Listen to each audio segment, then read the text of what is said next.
désert de l'Arizona, dans l'ouest américain. Ce trou immense, c'est le célèbre météore cratère. Un cratère en forme de bol de plus d'1 kilomètre de diamètre. La cause, la chute d'une météorite il y a 50 000 ans. Les météorites, ces fragments de blocs rocheux qui errent dans le système solaire et pénètrent dans notre atmosphère. Jusqu'à présent, très peu de moyens existaient pour les surveiller. Pourtant, les chercheurs du monde entier s'inquiètent. Ils pensent que des météorites géantes pourraient provoquer la fin du monde. Ces phénomènes sont pris très au sérieux par la communauté scientifique internationale. En France, des astronomes ont lancé une grande chasse aux météorites. Sur les toits de l'Observatoire de Paris, des scientifiques viennent de mettre en place un réseau de caméras de surveillance. Une grande première. L'objectif de cette caméra, c'est d'observer toutes les chutes de météorites qui créent des grosses étoiles filantes. Ces grosses étoiles filantes étaient jusqu'à présent la seule trace de météorites dans l'atmosphère. À chaque fois qu'il y a un gros météore détecté par plusieurs caméras, on le sait instantanément et on est capable en quelques minutes de calculer la trajectoire. Et donc en faisant ça, on est capable de savoir où et quand les météorites tombent en France. Tout le territoire est quadrillé.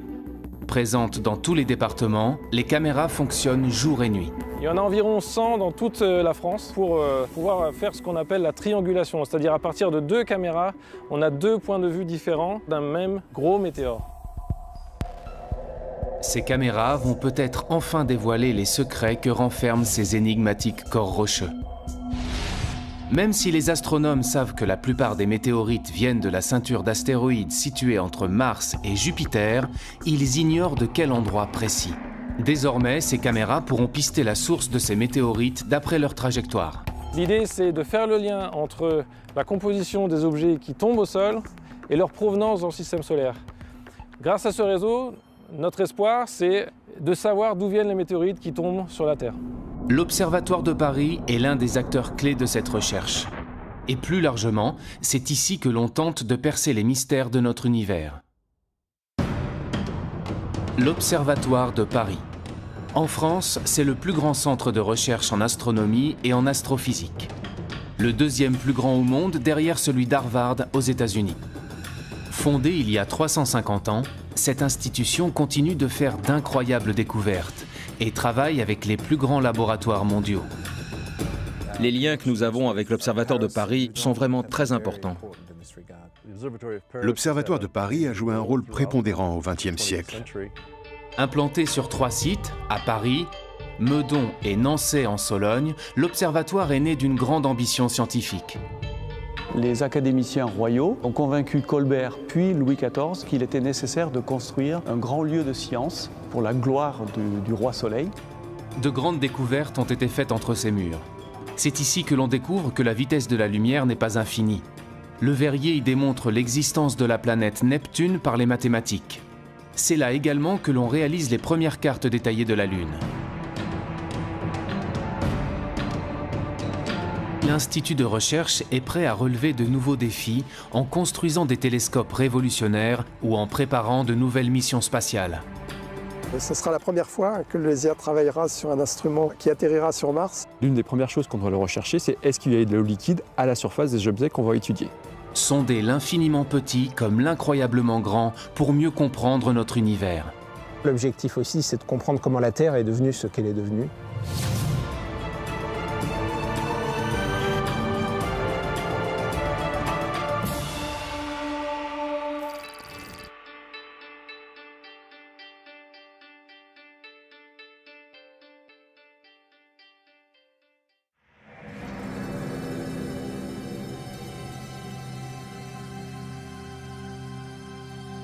Nous sommes à l'ouest de la capitale, à Meudon.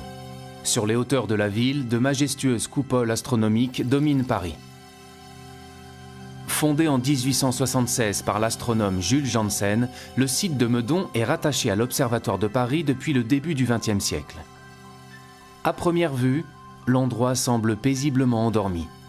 En réalité, il abrite les projets scientifiques les plus ambitieux d'aujourd'hui. Ici, on ne se contente pas d'observer les étoiles. On prépare entre ces murs les grandes conquêtes spatiales de demain, en collaboration avec les laboratoires les plus renommés au monde. La nouvelle approche que permet le spatial, c'est à la fois un point de vue différent, d'être en dehors de l'atmosphère de la Terre, ce qui permet d'observer certaines longueurs d'onde qui sont inaccessibles au sol, donc de sortir de l'enfermement sur Terre, qui était le lot des astronomes précédents. Grâce à certaines missions spatiales, on tente aussi de se prémunir de risques majeurs qu'encourt notre planète. Au LESIA, le laboratoire d'études spatiales, on participe justement au lancement d'un nouveau satellite, Solar Orbiter. Il quittera la Terre pour une destination un peu particulière, le Soleil, notre étoile. Un grand projet international développé par l'Agence spatiale européenne et la NASA.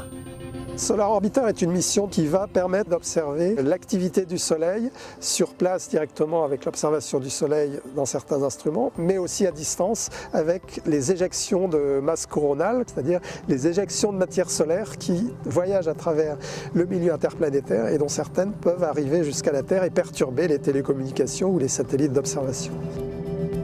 En effet, notre étoile connaît d'impressionnantes éruptions. Des milliards de tonnes de matière solaire sont éjectées du Soleil à plus de 1000 km par seconde, avec des répercussions directes sur la Terre. Ces éruptions peuvent mettre en danger la vie des astronautes et ont déjà causé des coupures d'électricité géantes. Nous sommes une société technologique qui utilise de plus en plus d'instruments qu'on envoie dans l'espace et qui est soumis à l'influence de cette étoile du Soleil. Ça peut endommager certains satellites, ça peut perturber les télécommunications, ça peut créer des coupures électriques généralisées à l'échelle de régions entières. Pour se prémunir de ces risques, l'Observatoire de Paris construit un instrument fondamental dans le cadre de cette mission. Le LESIA est impliqué dans le sonde spatiale Solar Orbiter par la production d'un instrument qui s'appelle RPW, qui est en charge de mesurer les ondes émises par les plasmas interplanétaires. La conception de cet instrument est maintenant presque terminée. Une fois le satellite lancé, il mettra plusieurs années pour atteindre le Soleil. Sa mission durera entre 7 et 10 ans et les premiers résultats ne devraient être connus qu'en 2022.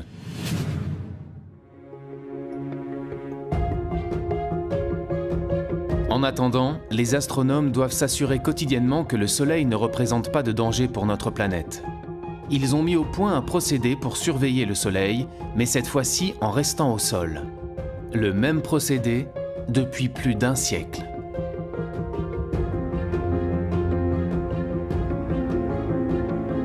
Ce qu'on fait depuis 108 ans, c'est qu'on prend des images du Soleil avec les instruments qui sont présents ici.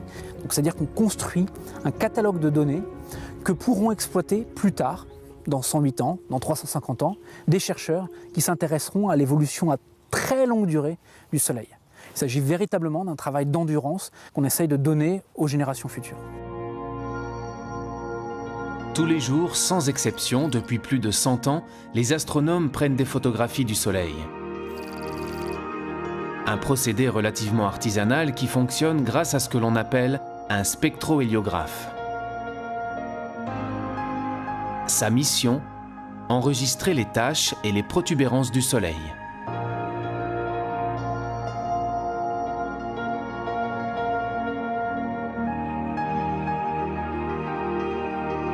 Il est nécessaire d'avoir ces types d'observations qui sont faites au sol, qui sont faites de manière relativement simple par rapport à ce qu'on est capable de faire, mais qui sont irremplaçables. Voilà, donc là vous avez la photo en direct du Soleil, en lumière blanche. On est en période de descente d'activité, donc on n'a absolument pas de taches sur le Soleil aujourd'hui. S'il y a des taches, il peut y avoir des éruptions. S'il n'y a pas de taches, il n'y aura pas d'éruption. Et là, on est vraiment en descente d'activité solaire. Aujourd'hui, la photographie ne prend que quelques secondes et les résultats sont immédiatement informatisés. Mais cela n'a pas toujours été aussi simple. L'Observatoire de Paris a 350 ans. Ça fait à peu près 350 ans que certains chercheurs s'intéressent à étudier le Soleil. Mais à l'époque, ils avaient des méthodes où ils remplissaient des cahiers, où ils marquaient leurs observations. Section sur K, c'est la longueur d'onde, hein, surtout la longueur d'onde et l'heure du cliché là-dessus. 22 juillet 1929. Donc ça, c'est marqué tous les jours d'observation. Les pauses aussi, 3 minutes, pause. Grâce à cette observation sur une très longue période, les astrophysiciens ont pu identifier avec précision différents cycles d'activité solaire extrêmement réguliers. C'est cette régularité qui leur permet de prévoir les fortes éruptions et les perturbations potentielles. Le Soleil est vivant, il y a des moments où il est plus actif et des moments où il est moins actif.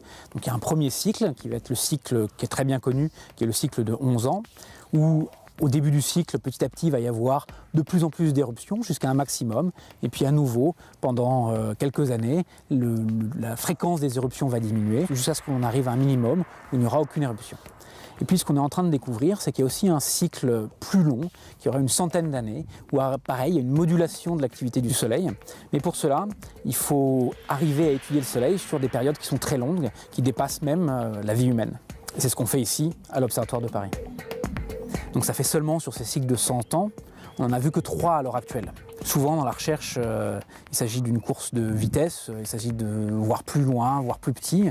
Ici, on est plus dans une course d'endurance, c'est-à-dire qu'il faut additionner des données sur des années et des années qu'on va transmettre aux générations futures pour que plus tard, les chercheurs qui travailleront sur ces problèmes dans 350 ans puissent eux comprendre mieux comment fonctionne notre étoile. Comprendre comment fonctionnent les étoiles et notre univers, repousser les limites de la connaissance, ont toujours été les raisons d'être des différents sites de l'Observatoire. Lorsqu'il est fondé en 1667, l'Observatoire de Paris devient rapidement un lieu fondamental pour la science, nourri par de grandes ambitions. Grâce à leurs connaissances, les scientifiques établissent pour la première fois des cartes maritimes et terrestres. Un projet révolutionnaire pour l'époque.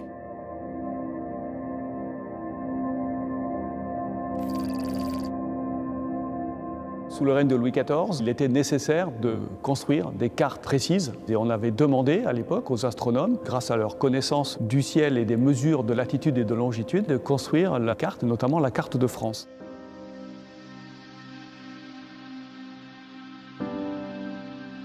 Au XVIIe siècle, connaître l'étendue du territoire et savoir s'y repérer est en effet un enjeu essentiel pour le commerce et la guerre.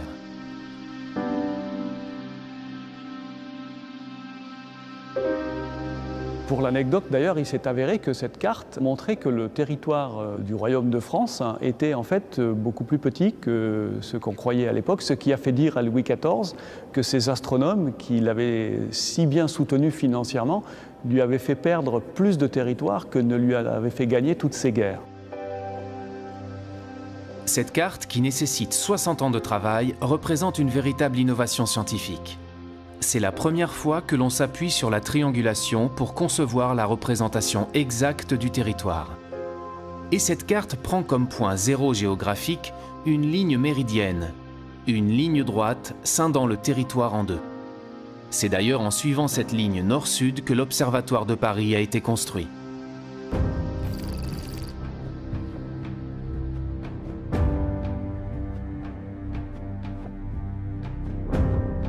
Nous sommes ici dans la salle Cassini, qu'on appelle aussi la salle de la Méridienne de l'Observatoire de Paris, tout simplement parce qu'elle contient le méridien de Paris, qui est cette ligne que vous voyez ici, qui a été tracée par les académiciens le 21 juin 1667.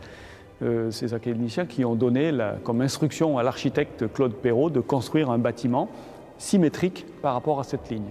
Cette salle majestueuse, en fait, est un gigantesque instrument de mesure. En haut, ici, vous avez une ouverture avec une petite optique qui permet de projeter l'image du Soleil sur le sol. L'été, le Soleil est très haut sur l'horizon et par conséquent, l'image du Soleil se projette de ce côté de la salle. L'hiver, il est très bas et l'image du Soleil se projette complètement de l'autre côté de la salle. Et entre les deux, l'image du Soleil fait un aller-retour. Et donc tous les jours, à midi vrai, on peut mesurer précisément à quel endroit cette image traverse le méridien. En projetant l'image du Soleil sur cette ligne, les astronomes de l'observatoire ont pu démontrer que l'axe de rotation de la Terre s'inclinait sur son orbite. Ils ont également pu établir une mesure précise du temps grâce à cette ligne méridienne. Pendant presque tout le XVIIIe siècle, les astronomes ont mesuré précisément, jour après jour, année après année, la position du Soleil sur le méridien à chacun de ses passages. À la fin du XIXe siècle, les transports se développent fortement et une heure universelle doit être adoptée. La suprématie anglaise dans le commerce maritime fait gagner le méridien de Greenwich. Mais l'observatoire reste l'un des maîtres incontestables du temps et définit encore l'heure légale française. La mesure du temps, c'est une des raisons majeures de la fondation de l'Observatoire de Paris. Dès la fin du 19e siècle, les astronomes de l'observatoire fabriquent le temps grâce aux horloges mécaniques. Et à l'époque, cela se passe dans les galeries souterraines de l'institution. Là, nous arrivons tout en bas des caves de l'observatoire. Et ici, nous allons aller vers les salles où étaient entreposés donc, les laboratoires. On stockait les horloges donc mécaniques puis à quartz au sous-sol parce que ici la stabilité de température, comme on est très profond, est très bonne tout le long de l'année. Elle fluctue quasi pour beaucoup moins qu'1 degré. Tous les systèmes mécaniques de précision ou les systèmes à quartz, ils sont très sensibles aux fluctuations de température. Donc ça change un petit peu la fréquence, la vitesse d'écoulement mesurée par l'horloge. Voilà. Donc plus c'est stable, mieux c'est. Et ici, personne ne passe, personne n'ouvre de porte, personne ne vient. Voilà. Ça s'est terminé dans la deuxième moitié du XXe siècle, au moment où toutes ces horloges ont été remplacées finalement par les horloges atomiques. Les horloges atomiques. Une véritable révolution scientifique développée dans les années 60. Dans des salles protégées comme des bunkers, à l'abri de la lumière et de la chaleur, l'observatoire définit le temps grâce à l'oscillation régulière de certains atomes. Ici, nous sommes dans une pièce où nous avons une horloge atomique. Elle sert à réaliser la définition de la seconde. Et cette définition, elle est basée sur une définition par rapport à l'atome de césium, qui est de exactement 9 192 631 770 par seconde. Les atomes de césium ont la propriété de se mouvoir selon un mouvement de va-et-vient, une oscillation extrêmement régulière. Et nous, ce qu'on fait dans cette horloge, c'est qu'on va compter cette oscillation et donc être capable de réaliser exactement une seconde. Lorsqu'il passe d'un niveau d'énergie à un autre, l'atome de césium émet une fréquence immuable du rayonnement électromagnétique qui détermine la seconde. Et une fois qu'on sait très bien réaliser cette seconde, ensuite il y a d'autres systèmes par ailleurs qui vont compter les secondes pour réaliser la minute, l'heure et le temps en continuant à compter. Pour mesurer cette seconde, on provoque cette oscillation dans cette pièce isolée de toute perturbation. Pour contrôler ces atomes, on les refroidit, ça veut dire qu'ils sont très lents. On va les lancer, ils sont sous vide. C'est comme quand vous lancez une pierre. Ils vont monter, retomber, et pendant toute cette interrogation, presque une seconde en fait, pas tout à fait, on va mesurer cette oscillation. Donc on va faire des mesures ensuite répétitives, et ça va nous permettre de parfaitement fixer l'intervalle de temps, qui est à la base de la réalisation de l'ensemble ensuite de notre échelle de temps.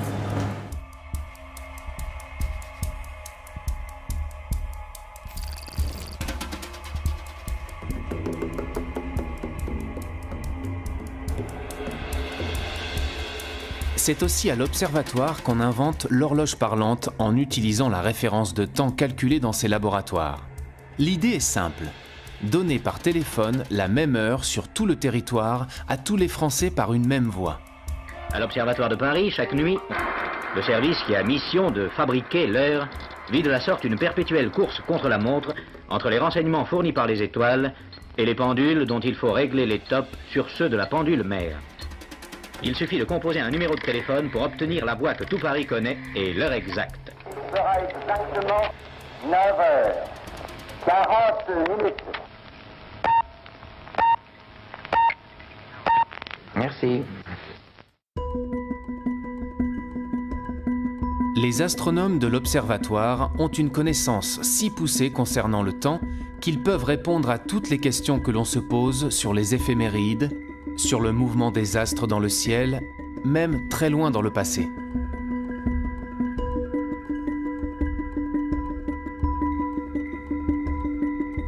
On a des personnes qui se posent des questions quand même un petit peu profondes, donc sur l'espace qui nous entoure, sur le temps.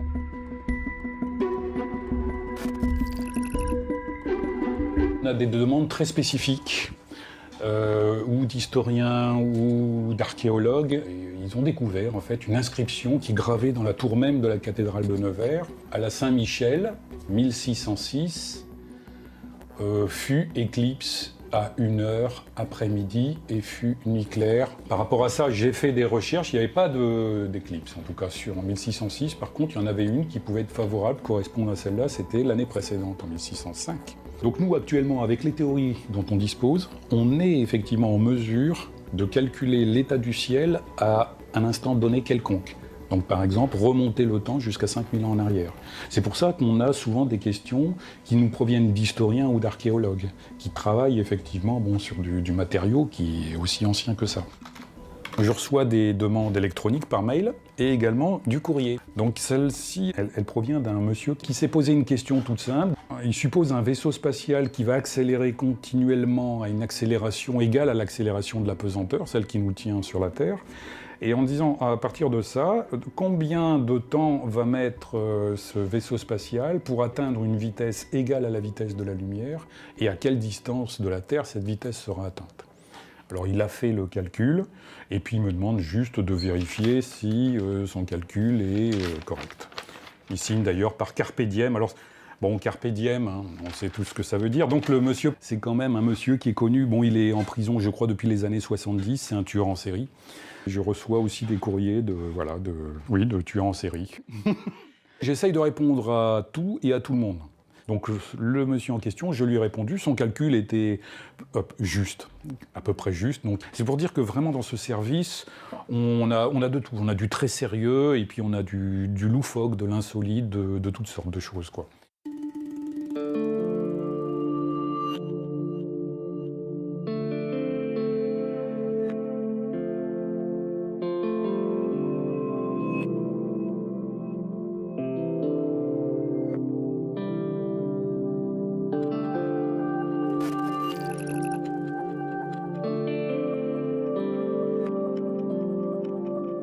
Le soir, Pascal Descamps s'offre un moment de nostalgie sur le toit de l'Observatoire de Paris.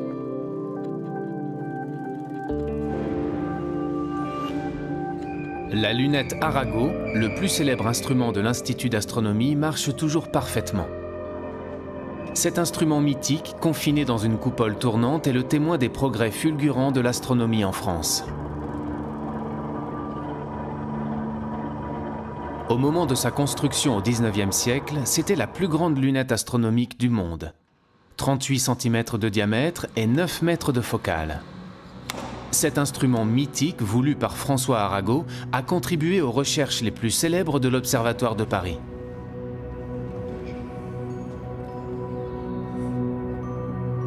Voilà, parfait. Voilà. Tout est bon. Qu'à relancer le moteur. On contrecarre en fait le mouvement de rotation de la Terre. La Terre tourne et on fait tourner la lunette autour du même axe, mais dans l'autre sens, de manière à en fait contrecarrer ce mouvement, à en fait l'annuler. Si je coupe l'entraînement, la Lune sort en moins d'une minute, elle sort, puisque la lunette va alors rester sur une direction fixe pendant que le ciel tourne. Donc on perd la Lune tout de suite. Là, ça marche. Donc c'est bon.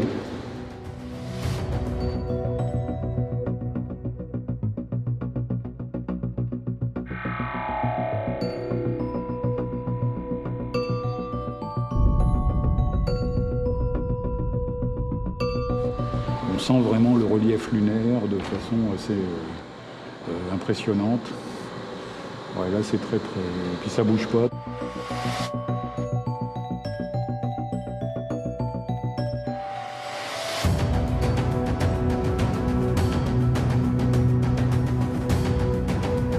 Depuis l'âge d'or de la lunette Arago, des pas de géants ont été faits en astronomie.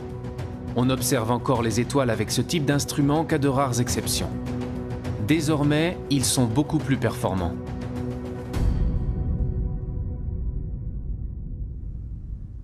Pour obtenir une meilleure vision des astres, on construit des réseaux de télescopes utilisés par des équipes de recherche de différents pays. Astronome à l'Observatoire de Paris, Vincent Coudet du Foresto travaille justement depuis 15 ans sur un réseau de télescopes construit aux États-Unis.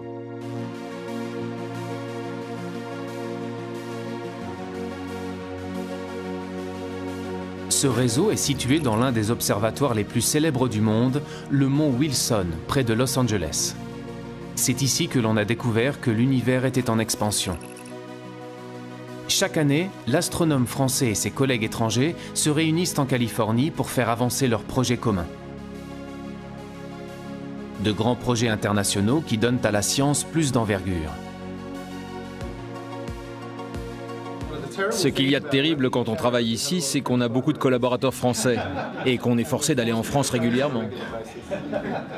Les liens que nous avons avec l'Observatoire de Paris et Meudon sont vraiment très importants. Nous ne serions pas capables de développer toutes nos recherches scientifiques sans ces collaborations. Parce qu'on ne peut pas être expert dans tous les domaines. Nous avons besoin de personnes qui viennent observer nos instruments et viennent enrichir ce que nous faisons avec leurs connaissances.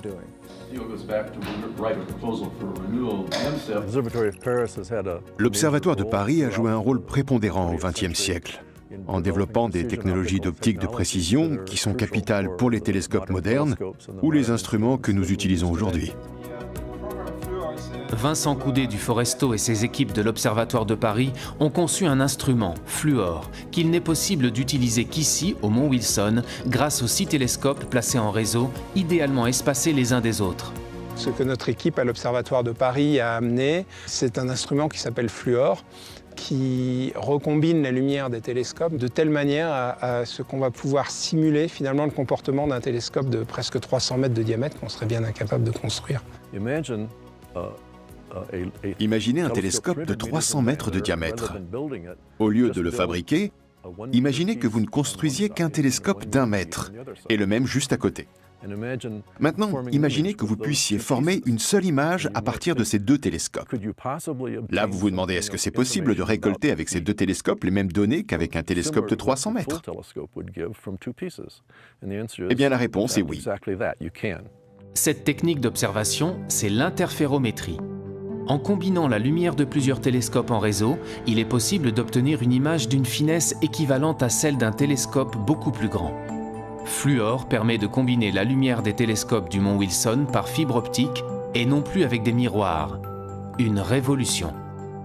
Ici, nous avons construit le réseau de télescopes et toute l'infrastructure, et Vincent a apporté Fluor, son instrument, et peut l'utiliser. En échange, il le met à disposition d'autres scientifiques. On ne pourrait pas faire le travail qu'on fait maintenant s'il n'y avait pas ces collaborations internationales. Les compétences, elles sont très complémentaires. Ici, il y a une infrastructure qui est complètement unique, avec ces télescopes qui sont éloignés les uns des autres, qui permettent vraiment de simuler un télescope géant. Nous, on apporte un instrument qui permet de faire des images avec une très grande précision. Et c'est justement de l'apport de ces compétences complémentaires qu'on peut obtenir des observations intéressantes.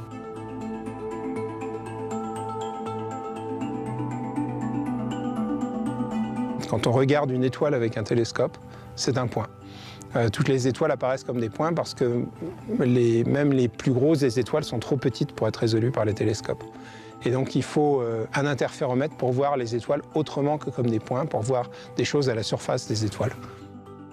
L'interférométrie ouvre de nouvelles perspectives dans la connaissance des étoiles, mais aussi dans la découverte de nouvelles planètes.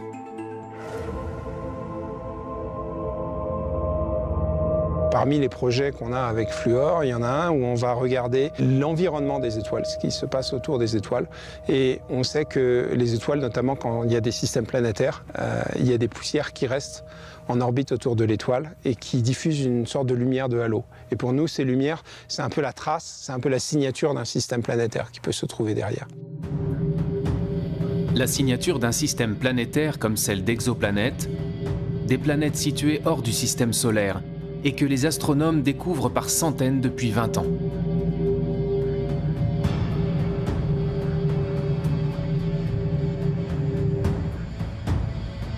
Ces collaborations entre laboratoires permettent de faire accélérer les découvertes.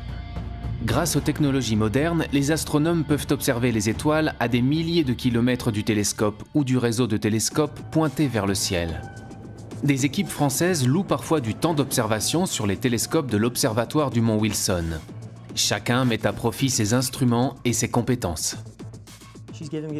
L'astronome me donne les informations nécessaires sur les sources qui l'intéressent.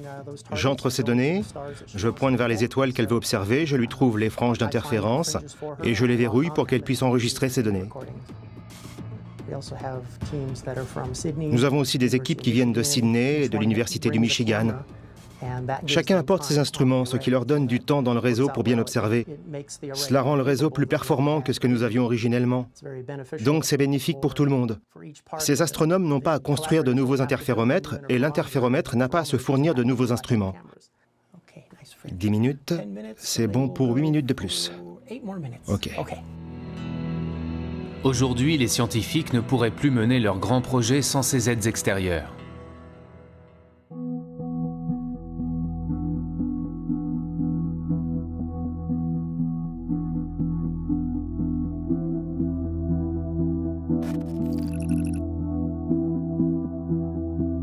La recherche, c'est l'échange d'idées, et donc l'échange, la confrontation, la critique, et de la critique naît de nouvelles idées. Donc si on est tout seul dans son coin, en général, on n'arrive pas à grand-chose. En tout cas, on a besoin d'être à certains moments seul dans son coin pour réfléchir, mais si on ne confronte pas ces idées à la communauté à un moment ou à un autre, de toute façon, on n'avancera pas. Les découvertes futures nécessitent des moyens extrêmement importants qu'aucun pays au monde n'est capable de mettre sur la table tout seul. Donc on peut dire que tout ce qui était facile a déjà été fait, si vous voulez, et pour aller plus loin maintenant, il faut développer ces grands projets beaucoup plus complexes et beaucoup plus coûteux. Aujourd'hui, de nombreux pays rassemblent leurs forces pour résoudre la grande question de l'humanité. Sommes-nous seuls dans l'univers? Existe-t-il de la vie extraterrestre? Une planète pourrait apporter des réponses et obsède les chercheurs du monde entier. C'est Mars, la planète rouge. Après le succès de la mission menée sur Mars en 2012 et le lancement du rover Curiosity, les astrophysiciens espèrent que la planète rouge répondra enfin à leurs questions. Avec la NASA et une dizaine de laboratoires en France, les chercheurs de l'Observatoire de Paris participent à l'une des missions les plus attendues, la mission Mars 2020. La mission Mars 2020 est la mission qui va continuer d'explorer la surface martienne à la recherche de l'eau passée, de la minéralogie passée et de la biologie, de la possible existence de vie à la surface de Mars. L'une des premières choses qu'on doit rechercher, c'est est-ce qu'il y a de l'eau liquide à la surface des objets qu'on va étudier. Pour répondre à cette question, les astrophysiciens de l'Observatoire de Paris conçoivent un petit instrument placé sur la caméra du rover. Nous travaillons ici sur une partie des détecteurs et sur toute l'ingénierie système de la caméra qui sera placée au bout d'un mât sur cette mission spatiale. On fabrique un petit instrument qui est un spectromètre infrarouge qui va nous permettre de faire la spectroscopie de la surface martienne. En fonction des différentes couleurs qui seront présentes, on sera capable de dire quels sont les minéraux qui sont présents à la surface de Mars et éventuellement même en quelle quantité. On va aussi essayer de voir s'il y a de la matière organique à la surface de Mars.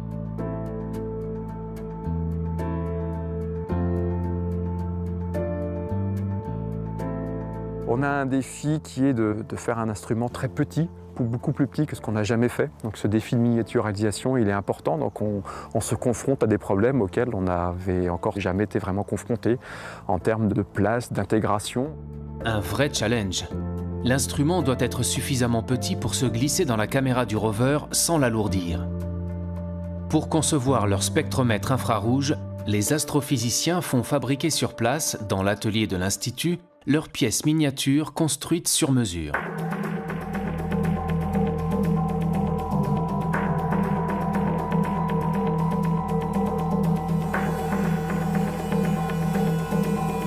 Il a fallu trouver une place au sens physique, où est-ce qu'on se met exactement. Il a fallu aussi trouver comment on branchait nos fonctions, de l'électronique, quelle masse on apportait. Il ne fallait pas apporter trop de masse, parce que sinon on aurait été trop lourd, on n'aurait pas pu être au sommet du mât du rover. Donc on a tout ce genre de contraintes qui nous empêchent de faire exactement tout ce que l'on veut et nous restreignent dans nos objectifs scientifiques. Ce sera la première fois que le LESIA travaillera sur un instrument qui atterrira sur Mars et c'est pour nous un nouveau challenge.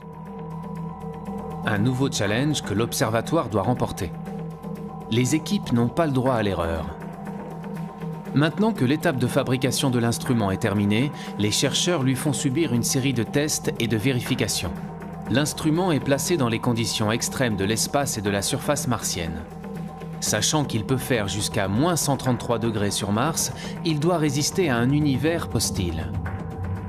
pouvoir se dire qu'un petit morceau de métal et d'optique qu'on a créé se retrouve dans l'espace, c'est quelque part quelque chose qui nous rend très fiers.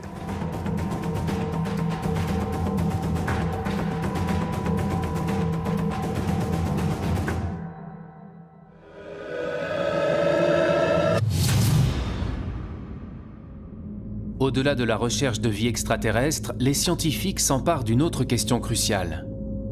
Remonter aux origines du monde et comprendre comment les premières galaxies se sont formées. C'est l'objectif de la radioastronomie. En Sologne, à Nançay, dans le centre de la France, il existe un espace immense isolé en pleine forêt.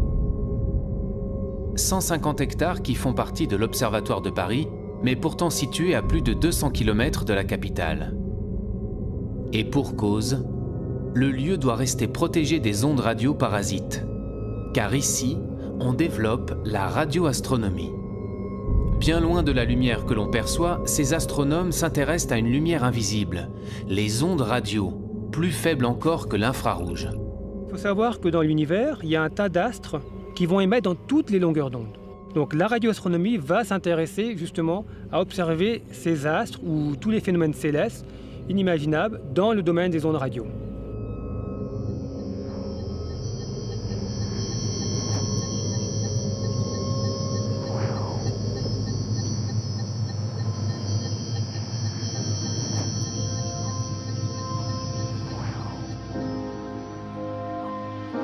Les ondes radio émises par les étoiles sont collectées par cet immense instrument métallique.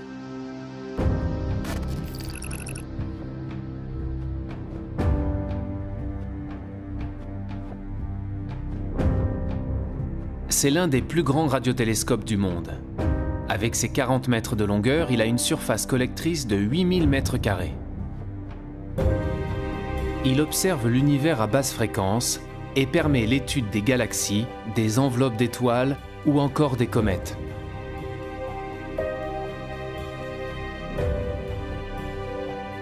Vous pointez le télescope vers une direction d'observation du ciel, c'est la source qui vous intéresse. Donc le rayonnement arrive sur ce qu'on appelle un miroir qui va être mobile. Il réfléchit ce rayonnement sur un miroir fixe qui lui-même va réfléchir ce rayonnement dans un chariot où se trouve le récepteur. Ici, on peut voir presque l'intégralité du ciel, bien sûr, de notre hémisphère. Les ondes à basse fréquence correspondent à celles d'astres très éloignés et qui ont mis beaucoup de temps à nous parvenir, donc très anciens. La radioastronomie permet de remonter le temps et d'accéder aux origines de l'univers. Quand vous avez un objet émetteur en ondes radio qui s'éloigne de vous, cette fréquence, ce signal caractéristique va être décalé vers les basses fréquences. Et donc, ainsi, vous allez pouvoir étudier l'hydrogène dans l'univers lointain. C'est pour ça qu'actuellement, il y a des projets qui se développent à très basse fréquence, parce que ce qui permet d'étudier l'univers quand il était très très jeune, donc quelques centaines de millions d'années par exemple. C'est également grâce à la radioastronomie que l'on a découvert les pulsars issus de l'explosion d'étoiles en fin de vie. Les pulsars nous ont donné de nouvelles indications sur la structure de la Voie lactée. Désormais, les chercheurs veulent aller encore plus loin dans l'observation des astres grâce à des radiotélescopes de nouvelle génération comme Nénuphar.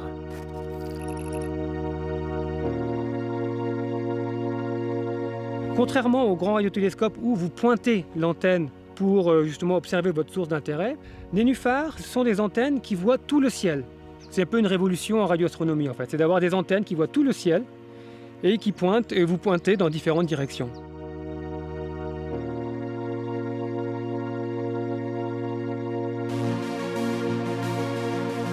Ce réseau de 1824 antennes à très basse fréquence va permettre d'étudier l'univers quelques millions d'années après le Big Bang, la formation des galaxies. De nouvelles découvertes majeures en perspective.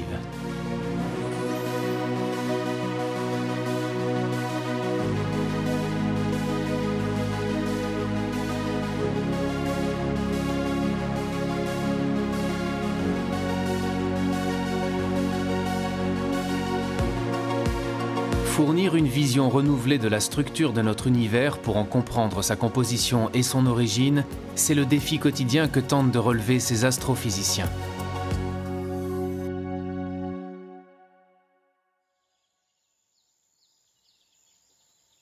Depuis peu, l'observatoire explore également le ciel dans les plus hautes énergies, à l'autre extrémité du spectre électromagnétique, bien au-delà de la lumière visible. Le site de Meudon abrite un prototype de télescope unique en son genre. Il fera partie d'un futur grand réseau appelé CTA. Une nouvelle génération de télescopes dont l'objectif est d'explorer l'univers dans les plus hautes énergies, les rayons gamma. Ces rayons gamma sont situés au-delà de la lumière visible, au-delà des rayons X. C'est une lumière extrêmement énergétique.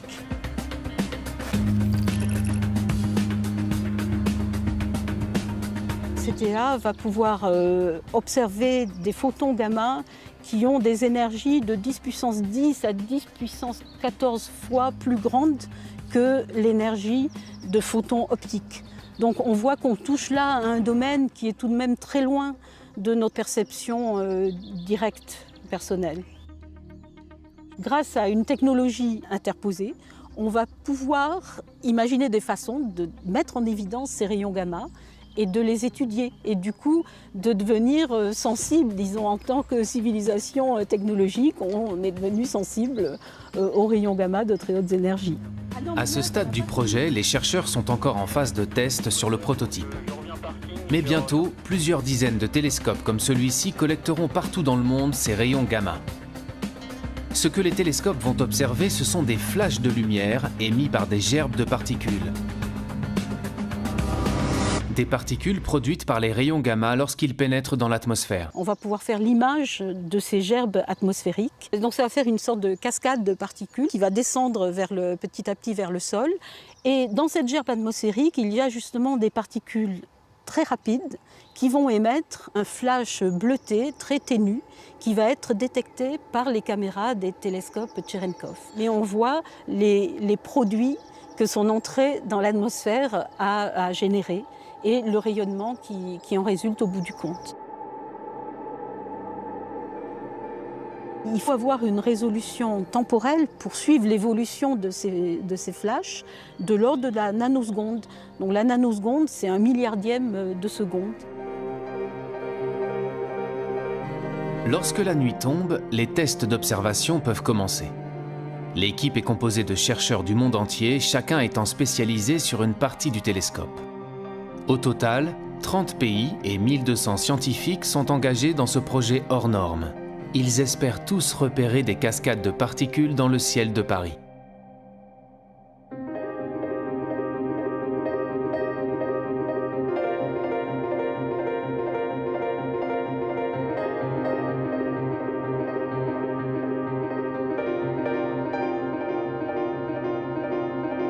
On va orienter pour identifier ces gerbes atmosphériques qu'on peut repérer. Elles sont partout, il y en a partout dans le ciel, hein, donc on peut chercher l'endroit qui nous paraît le plus dégagé. En l'occurrence, ça va être cette zone-là qui est bien indiquée parce qu'en plus, elle est assez protégée des lumières de Paris. Donc là, elle n'a pas de nuages, donc on va pointer dans cette direction. On voit des sites où il y a eu des phénomènes très énergétiques et même voire cataclysmiques, comme des explosions d'étoiles lors de supernovae. Ce télescope pourra même observer des astres tellement compacts que la lumière ne peut pas en sortir, et qui restent jusqu'à aujourd'hui invisibles, comme les blazars, ces trous noirs qui renferment de nombreux secrets pour les chercheurs. Ça va apporter de nouvelles informations sur les propriétés de ces systèmes cosmiques. Et ça fournit en général à la communauté astronomique une vision renouvelée de notre univers.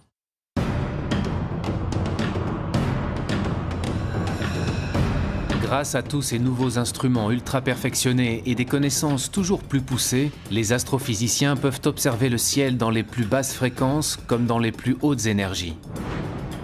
Mais ils se confrontent toujours à une limite, celle de la formation de notre univers. Aujourd'hui, on n'est pas capable en fait de remonter aux premières sources, à l'origine, à nos origines. On a besoin d'observer des galaxies de plus en plus lointaines, beaucoup plus distantes. Et pour cela, il faut des instruments de plus en plus puissants. L'instrument d'observation le plus puissant, c'est le projet futuriste ELT, Extremely Large Telescope. Un télescope européen géant, le plus grand télescope au monde, celui qui va peut-être réussir à remonter le temps jusqu'à l'origine de l'univers. Là, le but, c'est vraiment d'aller jusqu'au bout, d'aller vraiment étudier physiquement en fait, les premières sources de l'univers. C'était quoi d'abord? Est-ce que c'était des galaxies? Est-ce que c'était des amas d'étoiles? Est-ce que c'était autre chose? Des étoiles même, simplement, en explosion? C'est un télescope qui va être installé dans les années 2020.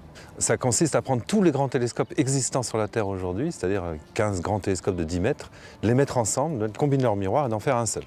Ces 39 mètres de diamètre, on doit les installer sous une coupole, ce qui fait que la coupole représente à peu près l'équivalent de 3 arcs de triomphe superposés. C'est l'un des projets européens les plus ambitieux en matière d'observation au sol.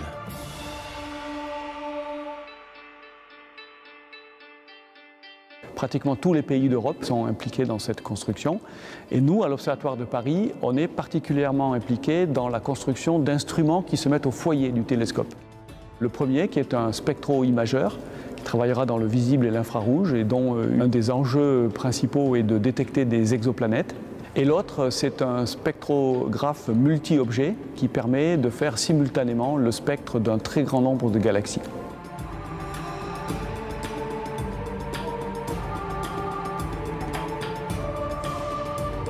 Il y a plus de 100 milliards de galaxies dans l'univers. Alors chacune de ces galaxies contient plus de 100 milliards d'étoiles. Rassurez-vous, on ne veut pas analyser les 100 milliards, mais on veut au moins avoir un aperçu, je dirais, de comment elles sont constituées. Et pour ça, il nous en faut beaucoup plus qu'une. Il en faut plusieurs centaines. On va pouvoir mesurer la composition des objets, de quoi ils sont faits. Dans le même temps, on va aussi voir comment ces objets se meuvent. Et on va regarder en fait les mouvements de cette galaxie. Donc en fait, on va refaire un bilan complet de l'univers, mais surtout un bilan complet de l'univers et de son évolution, de comment il était dans le passé. C'est un enjeu en fait pour toute la communauté d'astronomie du point de vue du télescope et des instruments. Et puis pour un institut comme l'Observatoire de Paris, c'est un sacré enjeu parce qu'on n'a jamais fait ça. À l'image de la construction de ce télescope géant, il reste encore d'incroyables défis scientifiques à relever pour répondre à l'ultime question: d'où venons-nous? L'objectif, c'est vraiment de comprendre comment les planètes deviennent ce qu'elles sont devenues, comment on peut relier leur histoire avec leur état actuel. Et évidemment, l'objectif aussi, c'est de comprendre comment la Terre est devenue ce qu'elle est devenue.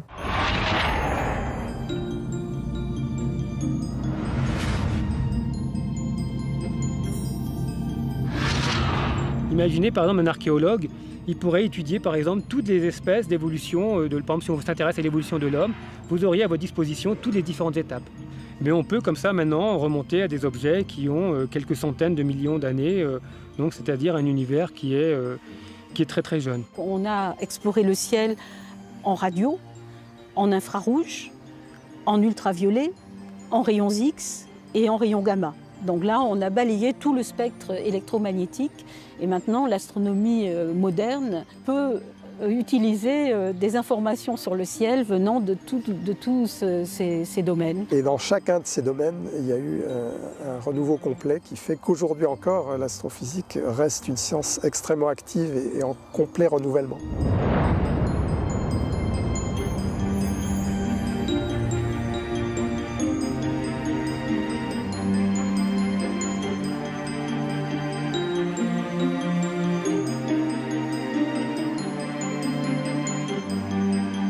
Il y a un point qui est important pour tout institut de recherche, c'est de toujours accroître sa capacité à initier des grands projets qui contribuent à structurer l'avenir. Son futur est tout à fait prometteur. Il a un potentiel humain, de recherche, d'ingénieurs, techniciens, d'innovation qui est extrêmement fort. On est à bord de missions spatiales jusque dans les années 2030-2040. Donc au moins pour toute la première partie du XXIe siècle, je pense que l'Observatoire va continuer de se développer très fortement et d'être un acteur majeur de la recherche astrophysique en France et dans le monde. L'Observatoire de Paris, véritable citadelle des sciences. Plus de 3 siècles après sa fondation, ce lieu, porté par un héritage scientifique inestimable, nourrit toujours les plus grands espoirs de recherche et de découverte.